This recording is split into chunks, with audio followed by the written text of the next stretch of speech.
Salam sejahtera, terima kasih karena bersama dengan saya di Nazilin Unity Channel. Ini keputusan terkini berkait dengan kes Zara Khairina. Keputusan ini mengejutkan kita semua berkait dengan inquest.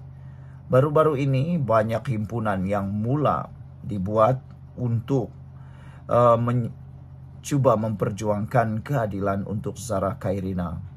Tetapi sejak kebelakangan ini juga sudah mula ramai rakyat, ramai peserta himpunan Zara mula menunjukkan keresahan dan ketidakpuasan hati beberapa pihak yang cuba menunggang isu Zara Khairina, sehingga ada yang dapat melihat bahwa himpunan Zara Khairina seakan-akan sudah keluar daripada objektif awalnya. Apa yang menakutkan ialah sehingga berlaku satu himpunan yang kini disiasat oleh polis kerana adanya pelanggaran akta hasutan. Dan ada juga yang menyatakan bahawa himpunan itu sudah mula dilihat seakan-akan keluar daripada matlamat asal. Ada juga yang berpendapat dalam ruangan komen di TikTok maupun di laman-laman Facebook, mereka menyatakan bahawa perbuatan sebilangan rakyat, sebilangan orang yang menunggang demi kepentingan politik, kepentingan kepartian, kepentingan yang sebagainya telah menyebabkan himpunan Zara Khairina mungkin akan terkubur sendirinya gara-gara perbuatan mereka yang tidak bertanggung jawab. Himpunan yang dibuat kini kelihatan amat menakutkan dengan nada hasutan, ucapan-ucapan hasutan yang tidak lagi selaras dengan objektif awal himpunan Zara Khairina. Hari ini keputusan akhirnya diumumkan berkait dengan kes Zara Khairina. Para peguam bakal berentap untuk hadir dalam inquest. Ini ialah keputusan terkini berkait dengan inquest tersebut. Semua peguam bersetuju untuk berentap dalam inquest tersebut. Pasukan guaman yang mewakili keluarga Allahyarham Zara Khairina hadir akan membantah permohonan peguam 5 suspek untuk menghadiri inquest yang akan berlangsung esok. Menurut peguam Rizwan Dian M. Borhan, pasukannya menjangkakan peguam suspek akan memohon sekali lagi untuk hadir sebagai pihak berkepentingan di dalam inquest, dan jika itu berlaku kami akan bantah sekali lagi seperti mana sebelum ini. Kita juga memohon untuk hadir sebagai pihak berkepentingan, katanya kepada media di Kompleks Mahkamah Kota Kinabalu. Sebelum kita teruskan ulasan ini, jangan lupa tinggalkan komen Anda dengan tanda pagar Kami Sayang Malaysia. Sebelum itu, izinkan saya perkenalkan dulu kepada Anda semua, ini terapi imun Transufactor for Life. Terapi imun yang meningkatkan daya imun badan kita sehingga 400% dan menyeimbangkan imun badan kita.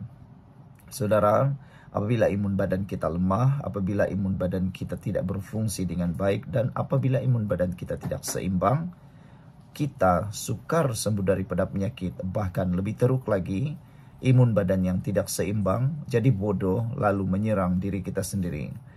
Tetapi terapi imun ini berfungsi mengajar, mendidik, dan juga menyeimbangkan imun badan kita supaya imun badan kita bukan sekadar kuat tetapi tahu mana satu lawan, mana satu kawan dalam tubuh badan kita.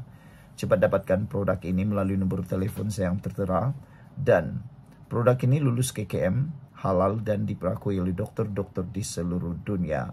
Mungkin ini adalah jawaban kepada doa Anda selama ini.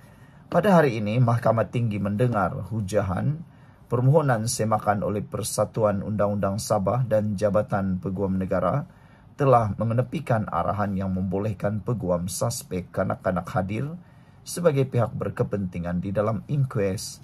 Hakim Datuk Duncan Sikodol turut mengarahkan peguam suspek kanak-kanak untuk mengemukakan permohonan baharu sebagai pihak berkepentingan kepada Coroner baharu Amir Shah Amir Hassan. Zara Khairina ditemui dalam keadaan tidak sedar diri dalam perkarangan sekolah Tafiz pada 6 Julai dan meninggal dunia keesokan harinya di Hospital Queen Elizabeth, Kota Kinabalu. Sekian dulu untuk kali ini. Jangan lupa tinggalkan komen Anda, tekan butang subscribe. Bye-bye. Salam sejahtera, terima kasih karena bersama dengan saya di Nazlin Unity Channel. Dunia politik pagi ini digemparkan dengan berita yang cukup mengejutkan kita. Tular di media sosial berkaitan dengan tahap kesehatan Muhyiddin yang terkini. Ada yang mula menyebarkan berita kononnya Muhyiddin bakal letak jawatan sebagai Presiden Parti Bersatu kerana keadaan kesehatannya. Namun demikian, jawapan daripada Azmin Ali menjawab kepada persoalan tersebut. Sebelum kita teruskan ulasan kali ini, jangan lupa tinggalkan komen Anda. Adakah Anda rasa sudah tiba waktunya Muhyiddin melepaskan jawatan sebagai Presiden Bersatu dan menyerahkan kepada ahli yang baru? Hari ini disahkan oleh Azmin Ali bahawa Muhyiddin sehat. Namun ada yang tertanya-tanya, kenapa isu ini tiba-tiba timbul? Adakah benar Muhyiddin Yassin sehat 100% atau apabila berita ini tersebar ada sesuatu yang sedang berlaku? Bak kata pepatah, tidak akan bergoyang pokok kalau bukan kerana ada angin. Jadi mungkinkah Muhyiddin benar-benar sakit? Setiausaha Agung Bersatu berkata beliau kerap berkomunikasi dengan Presiden Parti khususnya dalam persiapan menjelang Perhimpunan Agung tahunan. Presiden Bersatu Muhyiddin Yassin berada dalam keadaan sehat dan terus aktif menerajui parti, kata Setiausaha Agung Azmin Ali. Azmin berkata beliau kerap berkomunikasi dengan Muhyiddin, khususnya dalam persiapan menjelang Perhimpunan Agung Tahunan Bersatu yang akan berlangsung hujung minggu ini. Sebelum kita teruskan ulasan kali ini, jangan lupa tinggalkan komen Anda dengan tanda pagar Kami Sayang Malaysia. Sebelum itu izinkan saya berkongsi kepada Anda semua, ini terapi imun Transfective for Life. Terapi imun yang meningkatkan daya imun badan kita sehingga 400%. Secara umum dan ringkasnya, apabila imun badan kita lemah, apabila imun badan kita bodoh, apabila imun badan kita bertindak melebih-lebih, maka badan kita tidak sembuh dan kita akan kena penyakit, sukar sembuh daripada penyakit.